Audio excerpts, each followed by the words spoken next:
Hello and welcome to the Volunteer Firefighter Podcast.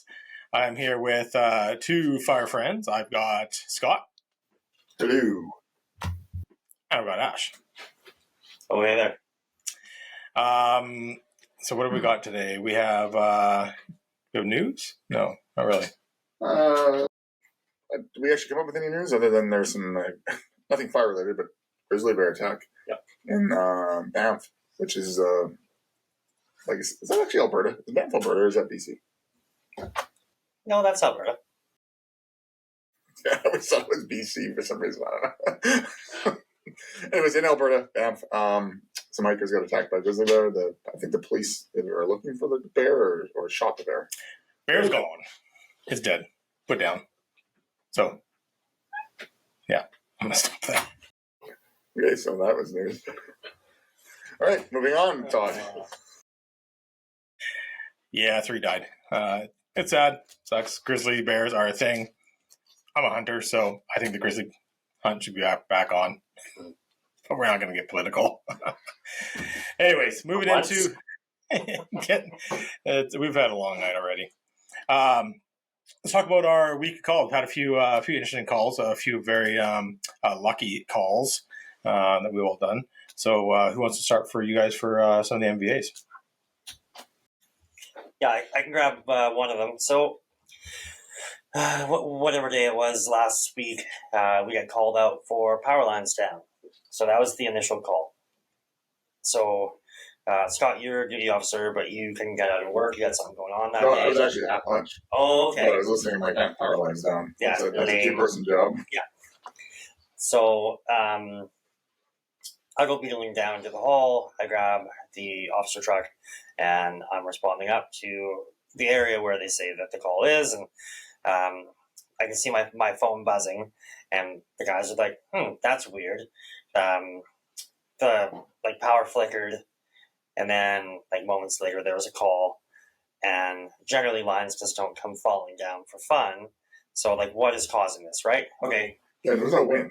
No, there was no wind. There was none of that, right? So likely going to be somebody crashed into it, or maybe yanked on the lines with a larger vehicle, something like that. So I pull up pretty close to where I believe it's going to be, and kind of right around the corner, I can start to see lines down. So I stop at a safe distance, kind of get the officer truck parked so no one else can come across, and I hop out to get a better look at it, and sure as shit, there's lines everywhere. And there's power lines down, there was tel lines down, it was snaked all over the road, and there's people running around everywhere.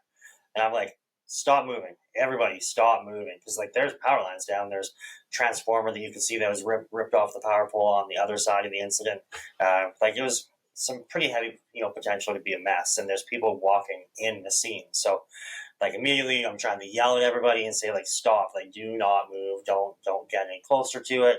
You on this side, come over to me. So I called one of the guys back, and I was trying to shout to the other side, do not move.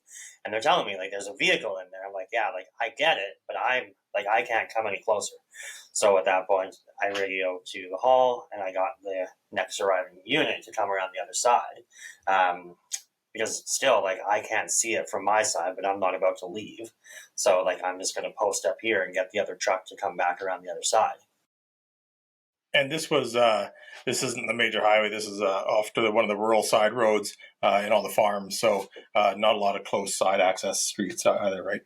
Yeah, correct. It was actually coming off of our golf course, which is super, super rural, and 50k an hour kind of road, and it tees up onto another side street, and the vehicle didn't stop at the intersection, blew through, ended up missing the power pole, but snagged the guy wire, which then snapped the pole off at the top.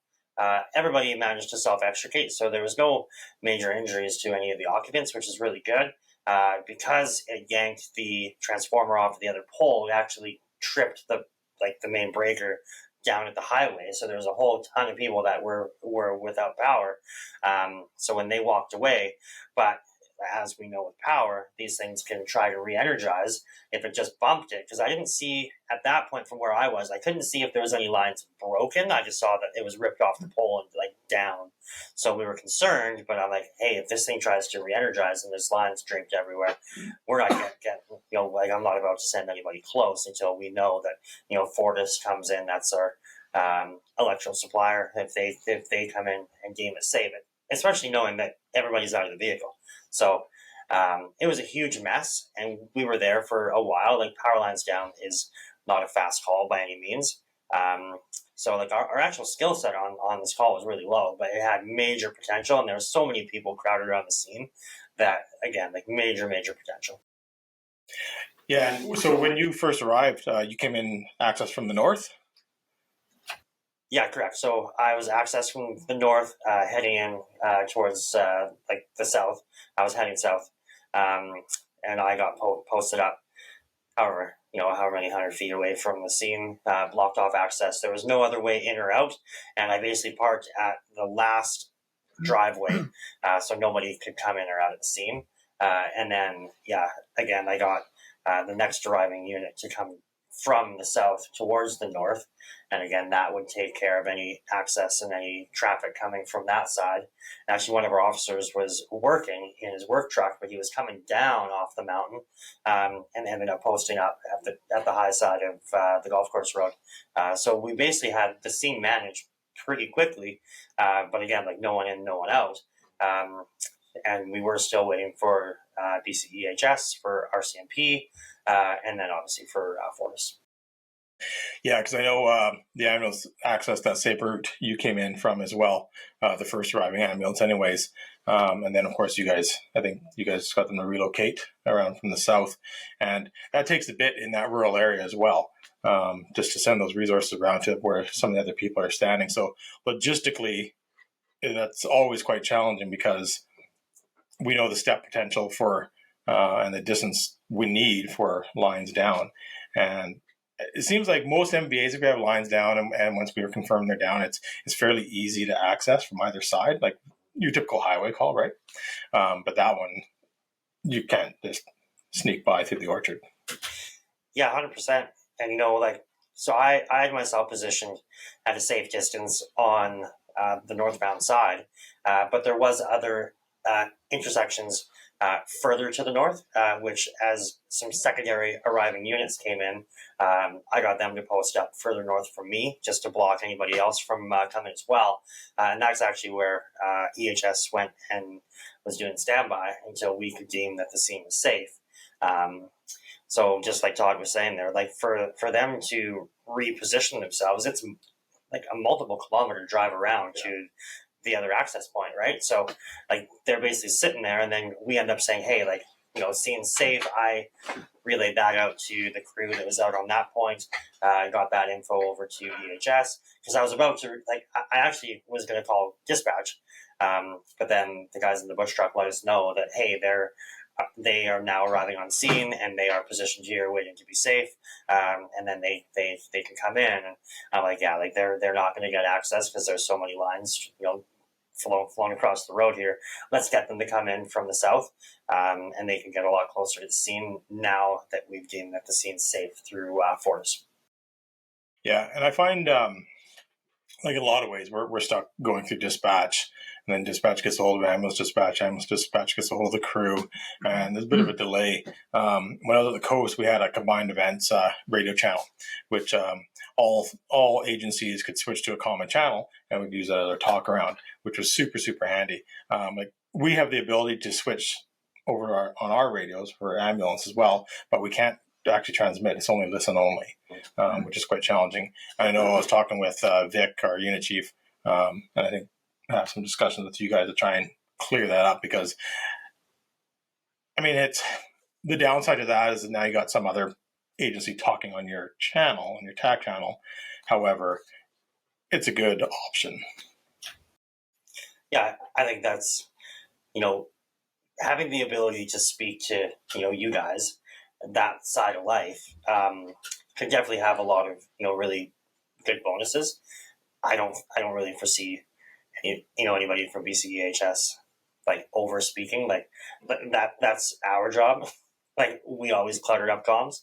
I don't see you guys telling us a really good story. It's basically for those kind of events. Like, hey, we need you guys to bump up. Hey, this this seems safe. Or on the flip side, if they can hear that we're coming, like I don't want to jump ahead, but we had a call the other day where we were coming to assist you guys. And if it was a different scenario where you had hands free, you could have given us some of that. Hey, I know you guys are coming now. This is what I'm looking for, just to save a little bit of that extra time, right? Yeah, 100%. And like it's there's been so many times where there's been a delay. Like a couple of years ago, we had a fatal house fire when we pulled the patient out, and we ended up working them on the lawn, and we're trying to get a hold of the ambulance, and they were staged a couple of blocks away. And it took forever for our dispatch to get a hold of their dispatch, and then to get a hold of the ambulance to actually get them to come in. I think one of our guys actually ended up running up a couple of blocks to grab them just because the delay was ridiculous. And I don't know what exactly happened on that. Sometimes both agency dispatch centers get busy and things get a little bit missed. So yeah, that it definitely would help. Yeah, so I mean there's not a ton to chat about with that call. It was, the front of the vehicle was pretty smashed. The battery was located in the back, so it was easy for us to, once we got access, go in there. Let's make that car safe. Knowing that we were going to be there for a while, like again, any lines down, especially something like that. It's not just like one or two. There was shit everywhere. So I asked Fortis if they could dispatch their road flaggers, because again, like it's fine for us to be there. Like we're there for the first hour. Anybody that shows up to a call is basically committing themselves to an hour.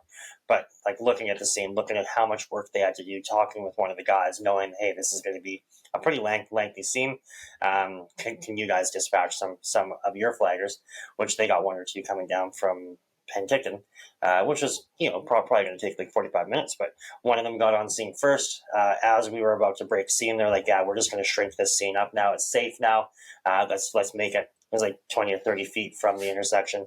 They just threw up some cones and basically had one person was going to manage it. Now that the scene's safe, and we got ourselves out of there. So again, like not a ton of work to do, but major implications, if you will, of like what could have happened. And it's always good to remind ourselves like the dangers and the safety that we have to think and we have to have in mind when it comes to electricity. It's something that you can't see, something that you don't really think about, and it's not something that we should ever be complacent with, because we've seen a couple of videos and we've been in some situations where definitely could have went the other way. So happy that this was kind of that ABCD like cut and dry, and the patients were fine. So. Yeah, that's good. I know it sounded like there's multiple patients, and they're all very lucky to get out. So I think the crews transported a couple of people, but yeah, everyone was in good shape. Yeah, I had the pleasure of. I eventually went down after I realized you guys needed maybe some more traffic. So I went down to the south end and did basically what the push truck was doing. Just kind of making sure people weren't going into the scene before getting turned around. But it always amazes me, even though shouldn't, because it's been doing this for like 18 years or whatever it is now, that people are going to be like, well, but I got to go that way. It's like, no, you don't. Well, and like you said, there's a golf course there. Man, people are like, well, what my tee time's like right now. I'm like, yeah, there's another way around. Well, how? Well, check I got Google. shit to do, man. I got to tee off. Yeah, they're just like, they just can't accept the fact that the road is closed. Well, how long is it going to be closed for? I'm like, I don't know. Like, until it's open. So I had the cones up, the sign up. I was in my personal vehicle, but I had my fire vest on and like my safety vest. But yeah, just the fact people are just like, they just can't accept the fact that hey, they can't drive through. Even at one point the post office lady was driving in, and she's kind of like zigzagging around everything, and she gets up to, because by this time I had moved to where I remember that I had to get back, and she like drives right into the scene. Oh, what do you mean I can't get through? We're like, no. Oh, like yeah, I get like rain and sleet and snow and whatever they say, but not power lines down. That's not their Don't fuck with a postie, man. Careful. Yeah. I guess so. Yeah, I'll just jump in. I'll talk about our call that we called you guys for an assist. So I was working EHS, and we got called for a fall with a neck injury. And this gentleman had quite a significant neck injury at that time, what we suspected. And it's the classic when I kind of teach C-spine management stuff to our guys on our FR department is, if they're not moving and they're self-splinting and they know something's wrong, go with it. Something's probably wrong. And sure enough, this was the classic. This guy did not untangle himself from anything, laying there in a very awkward position, which anybody who wasn't hurting or knew that there was nothing seriously wrong with them, they would have realigned themselves a little bit. And this guy was still sprawled out in every oddball position. So right away, first red flag, started assessing. All the signs and symptoms were pointing to a neck injury. So we needed some help to properly extricate this gentleman out. So I was trying to call for the fire department for a lift assist. And for whatever reason, our comms were down on multiple channels to our dispatch center. So I actually had to give our dispatch a landline. So there's a little bit of a delay, which sucked to get you guys rolling to help. But once you guys arrived, it was fantastic. You guys were able to open some gates up for us, relocate our ambulance up close to the scene where we were, and all hands on deck to properly spinal and extricate this individual out into the truck. So it worked really well. Again, just that mutual aid, thinking early, calling for help, that patient-focused care. Like, could the two of us have done it? Sure, but it'd taken a lot longer. But hey, if you got extra hands and this guy's potentially critical, that's why we're here as a team.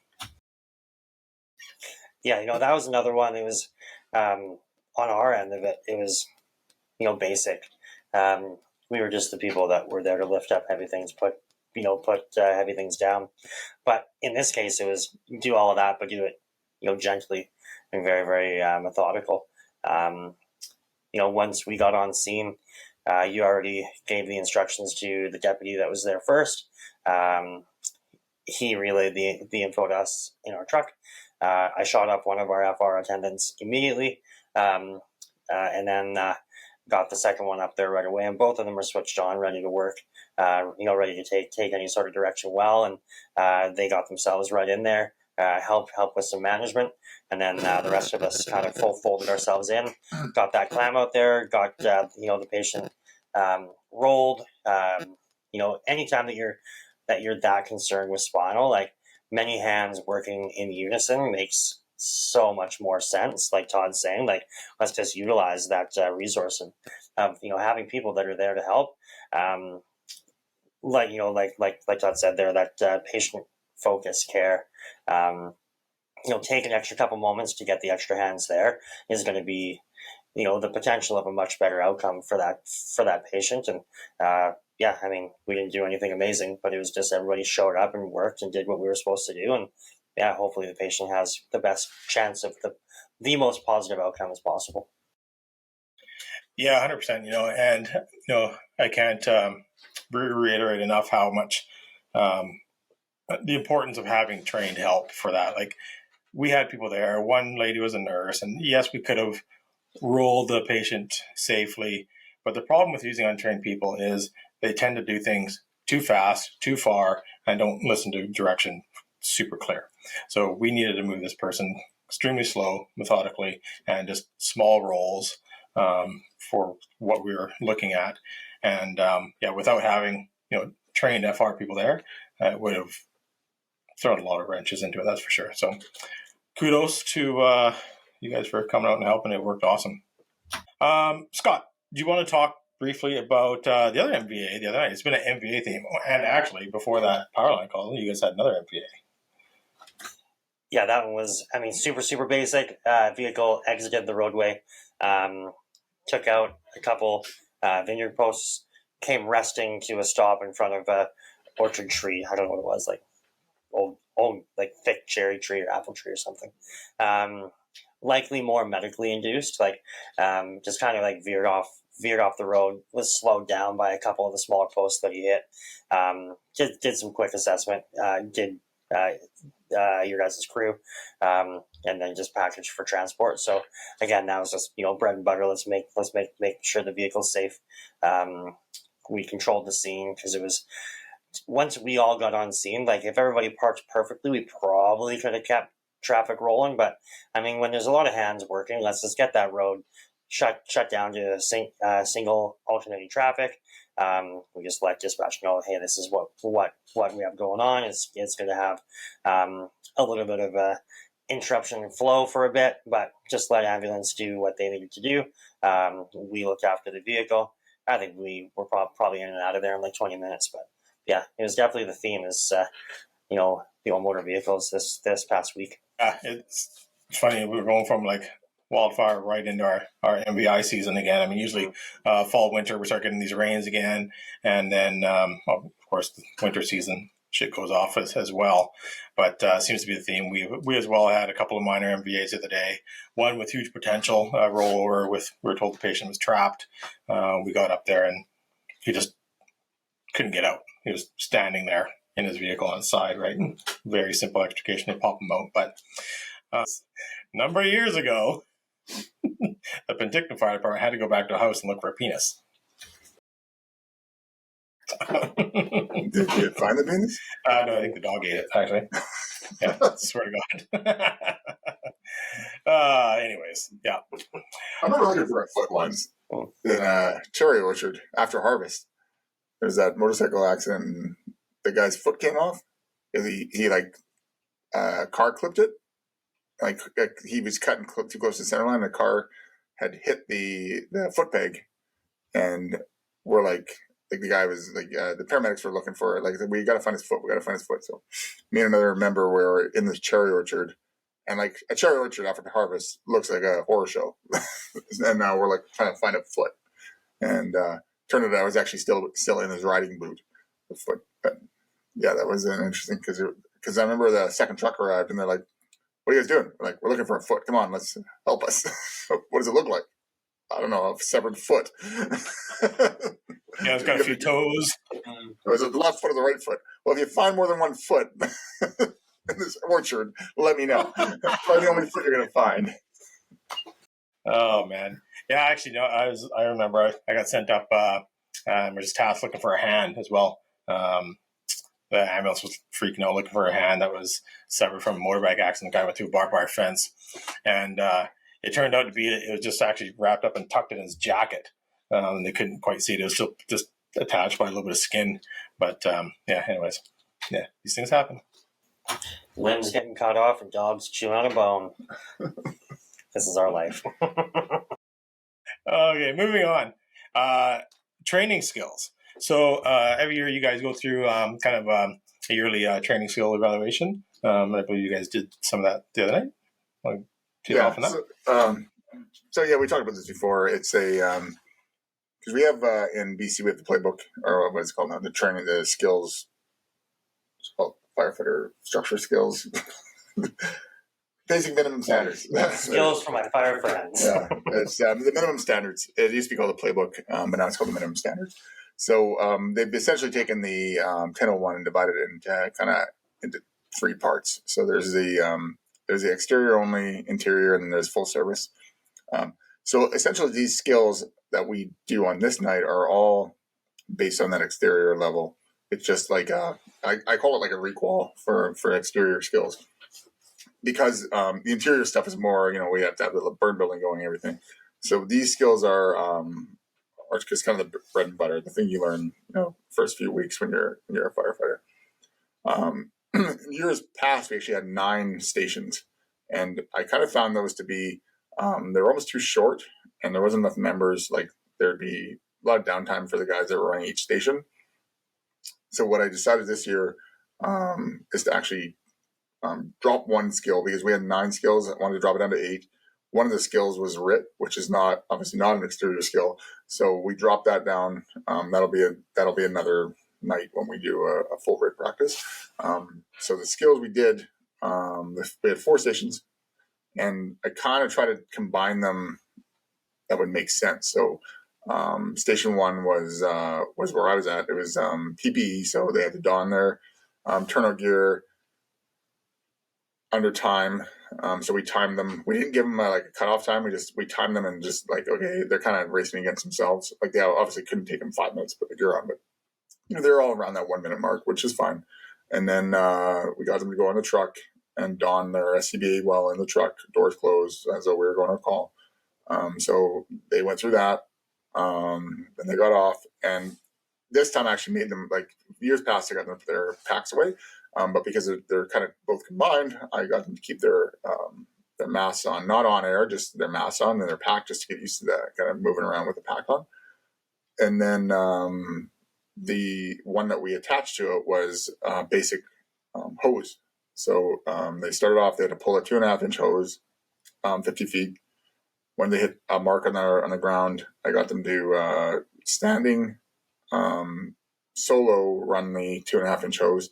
They could use a snagger tool if they wanted to, or just Jimi Hendrix style, like just freehand it. Most actually chose to freehand, just because I think they kind of get the fact that that snagger tool is going to be more of a longer fight. This is going to be a short one. So most of them, they ran the hose just fine. And then I got them to drop to kneeling. Same thing, ran the hose, kneeling solo. So ran the 2.5 solo. And then transition from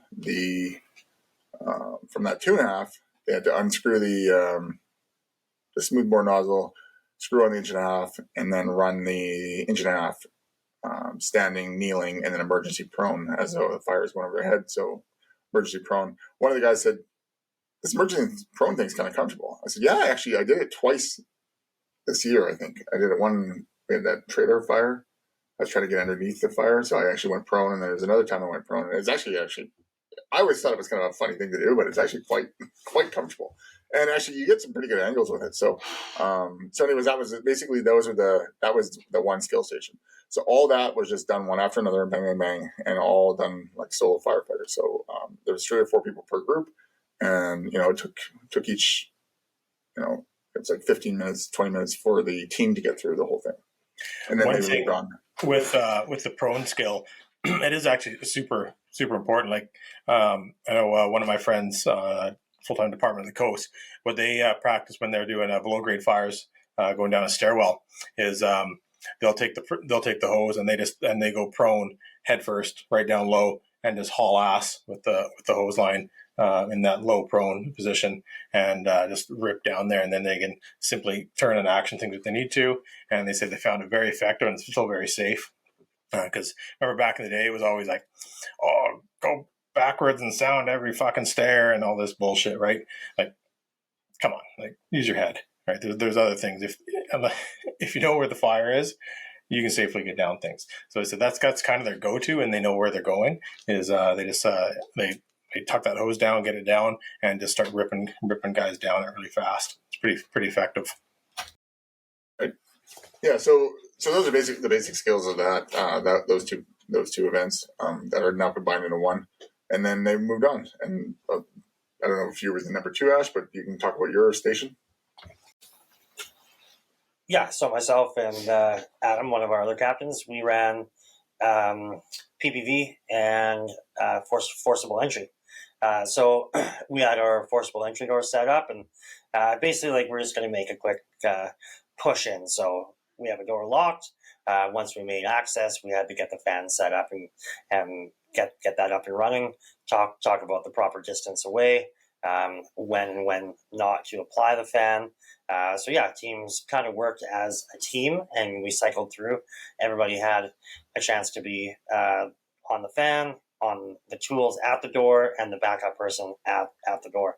But they, with zero instruction, and like our door gives all like the cheat sheet, like it's on the door to go through all the motions of, checking, try, gap, getting yourself through, sounding the floor, announcing that, hey, it's all over fire, blah, blah, blah. No, that's on the door. Not the actual. Yeah, all that stuff you just said. Well, the end part wasn't. Not the end part. Yeah. No, but Shock like try, the shock set, try, gap. Yeah, Yeah. not that. So all of like the first 4 steps are there, but then we also make sure that once the door is open, that they're sounding the floor to make sure that it's safe. If they're checking the door to make sure there's not somebody collapsed there, and then announcing yourself as you go in. And then so once they have that set, they're like, "Okay, let's get the fan going.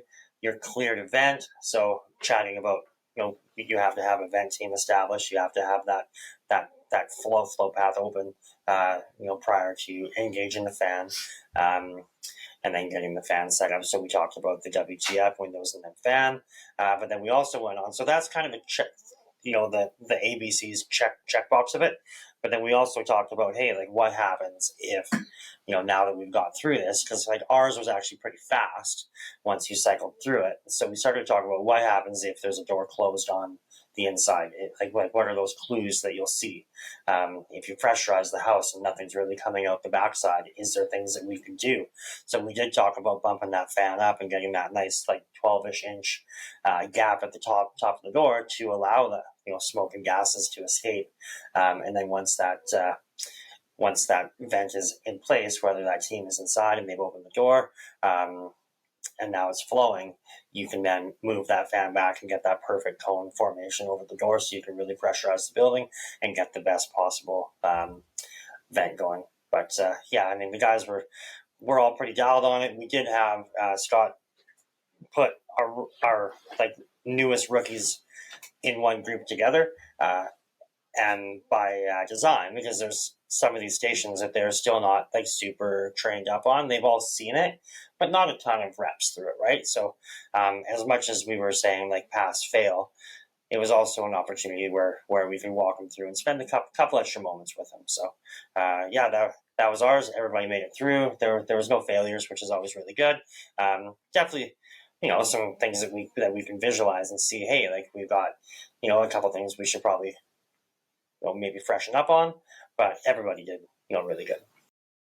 So when you guys just back to the door procedure, I know we've talked about in the past, like what we call it, just to get the guys kind of stuck in their head of the procedures once you open that door, is the live fire layout, right? So same thing, open it up. We're seeing what the smoke is doing, and then of course part of that is sounding the floor, looking for life around the door because we know where people most likely will be for victims, right? And then where's the fire, and a quick little low look through the door for that layout. And we just like giving it that little bit of a nickname. I find it really works well for us, for the new guys, to remember why we're looking for all these things. Yeah, 100%. So that's one of the biggest things, like the actual skill set and working through and getting that muscle memory of how to breach a door. Everybody's going to have their own little like tips and tricks that help them get in. But the big thing that we were looking for was like all of your commands. Like let's make sure that you're not hitting the like go, whoa, and like whatever. It's the hit, drive, stop. You want to make sure that you're you're only using those, because like go and whoa and no, like they all sound very, very similar. So using that, and then once that door is open, like I can tell, like as the night progressed, and maybe some of our more senior guys, they get a bit silly at the end of it. But like the proper door management, like once you have that open, you manage the door. You can do that live fire layout, which is awesome. Doing that quick sweep. What do I have? Yelling that back. So like vocal comms going back, so everybody around you knows, like, hey, we have zero fire, or maybe we do have fire. We have no patients, and then if we have nobody, you're still giving that all over fire. Anyone there? Nothing. All right, you get that door closed again, and then you relay that to your vent team, and then when you're ready to open the door again, then you start. But you don't just leave everything wide open and abandon the door, right? So those are the main things. Like you want to be walking through, you're trying the door, you're checking it for heat, you're making sure that you have that hit, drive, stop. Like all of those check boxes are hit, and then again, you're not making the fan go prior to getting that vent. Scott? Yeah, and I know it's we're doing force entry and we're using fan, and it is exterior skills. So that's one reason why we're doing that. Just that quick look in. It is still an exterior skill. It is actually in the exterior skill sets of the fire commissioner. So when I first read it, I was like, why are we doing force entry for for exterior skill? But to Todd's point, yeah, that's where we know that's where most patients are found. If they're not found in their bedroom or whatever, they're found. A lot are found at the door trying to manipulate the doorknob. So we breach the door, do that real quick, live fire layout, look in, nobody's in there, and then possibly push in. But that exterior skill set was designed for departments, not ours, but designed for other departments that that started off without going in. So they're, maybe they're just going to do some exterior stuff, and you can do a lot of good work just being an exterior firefighter. Like, you start venting, you can apply water, you can do all the stuff that you don't have to do from the inside. There's a lot of the fire can be fought from the outside, but it is important getting that breach, that door breach popped open, make sure no one's right there, and then maybe other guys that are trained or whatever come and push in for the search. Yeah, I really like what you guys do with just the kind of the requalification, if you will, for that term of these skills, because it's what we've talked about in the past. Is just bring things back to the basics at some point through the year, right? And just fine tune all these little things, because we all know in that heat of the moment, we do all those things in a very short time. So slowing it down and just getting all those basics done just makes us better and better. Yeah. So the next not this isn't in any particular order, but another one of the sessions was ropes and ladders. And at first glance, you're kind of like, well, how do those two match? But essentially, you got to tie the halyard, and that's always a big thing, right? For ones that, like, you get there, you're like, okay, I forgot how to tie low pitch, or every knot is like, you train knots, and then you go a few months without training a knot, and guys forget. So the knots we're making them remember are pretty basic. It's like just the family of the figure eights, a water knot, prussics, and the clove hitch is the other one. So going through that, it's also important to having your knots down, because a lot of time, and how it ties into with the ladders is because you're on the roof and you need tools brought up. So you throw the rope down, and the guys have to be able to tie that equipment off and hoist it. So that's kind of why it got tied in with that, and it made the most sense to tie those two together. And it didn't have to tie together, but it just made sense. Those two are kind of tied together into one. And then the two guys that ran it are really good with the ropes, knots, and the ladders. How many skill sets did you guys do? And then there's a fourth station. Fourth station was the water supply, so hydrant, and pumping. So running the actual pumper. So that one was pretty easy. We didn't want to keep pulling hose off the truck, so basically they just pulled a 2.5 line out, supply line to the hydrant. They had to hit the hydrant properly, set it up. We put 2 gate valves on ours, so we still run a 2.5 inch line off our hydrant, just because that's our supply line on the back of our truck. We haven't went to the big 4-inch storts yet, like you guys do, Todd. And I'm kind of like, every time I see it, I'm like, and then then I try to move it. It's a big pain. And I can honestly not remember the time where we've needed like a 4-inch line with water. Like I can't, I'm trying to think back on some of the bigger fires, maybe when the high school burned down, or maybe when the hotel was burning. But at the same time, we could just hand bomb another 2.5 and topped it up with that supply line. So we've just always kind of kept that 2.5 inch supply line, just because it's we can pull other 2.5 for other reasons. Like if we need a longer pull for our 2.5 attack line, we can always pull off the hose bed of this supply. So if people are wondering why we're still running a 2.5 inch supply line, that's why.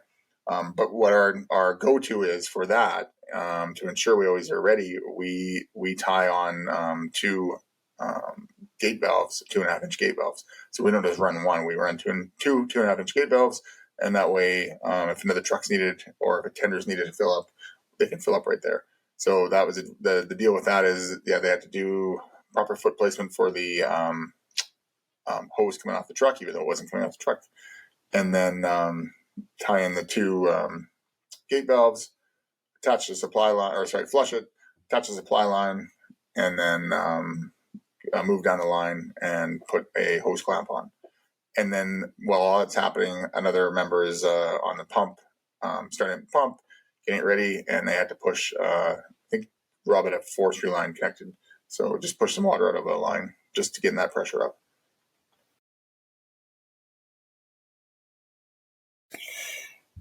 Yeah, so I mean that that was basically it for the night.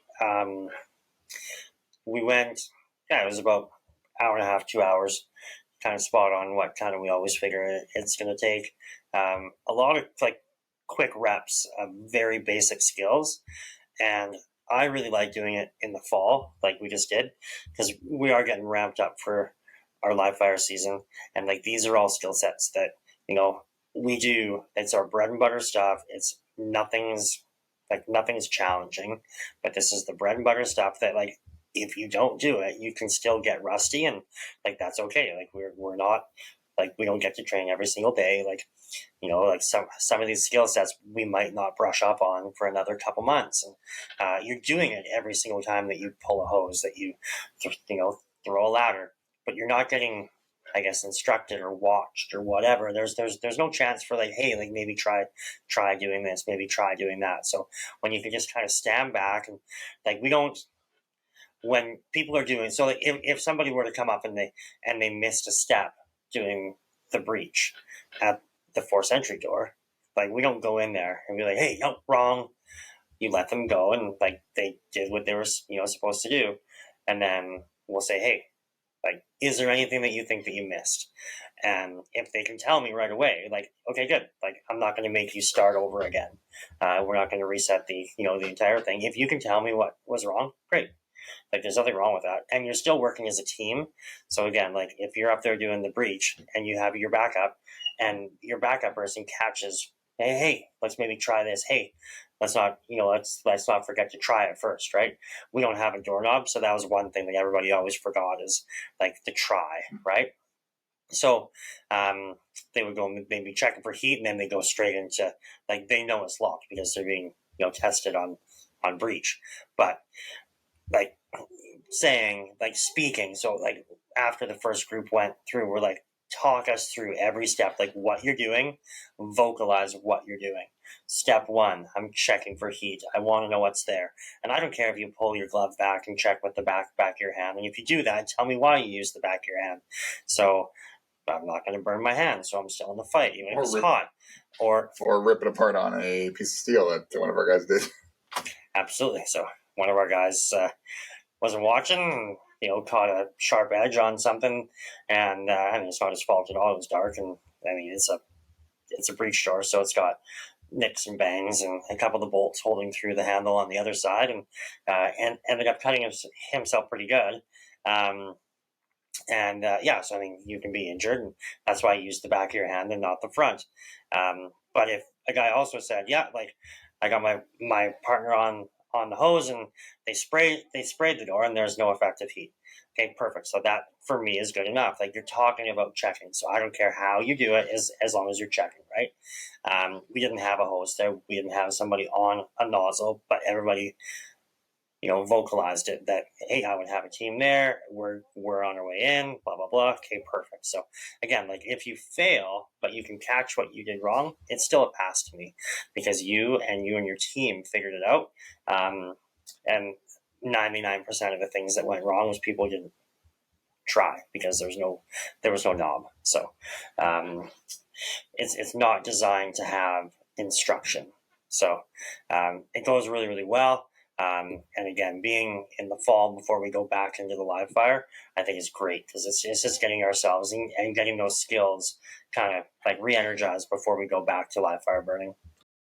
Well, it also, I know it's going to, well, hopefully it doesn't have to cover ass one day, but it will cover the butt one day when, if anything was to happen. A lot of departments, they'll get their 1001. I know a lot of firefighters who have their certificate, and then I have a certificate. I never needed training again.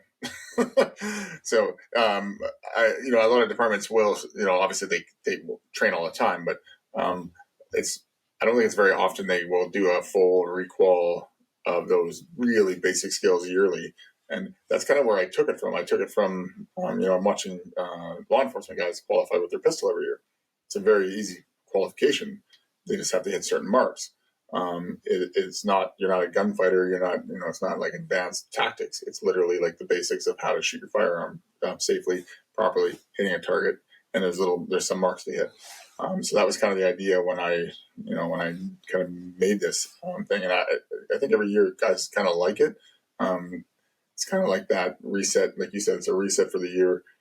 Where after the summer we do that, we do this skills test, make sure everyone's kind of ready, and then we go into live fire season.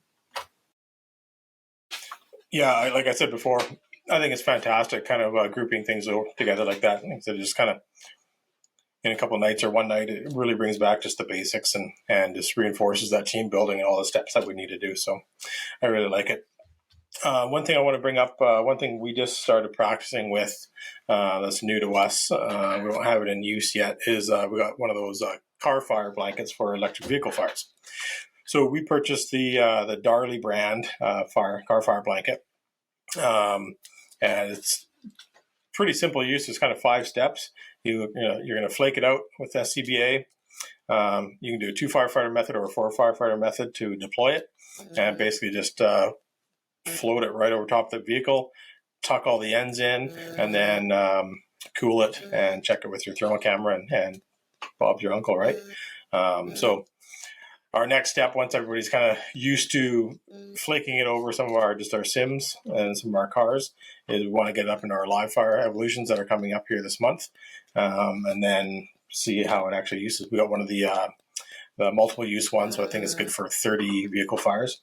So that should be interesting. I think once we use it a little bit, we'll try and get a little bit of video or pictures and get it out there as well.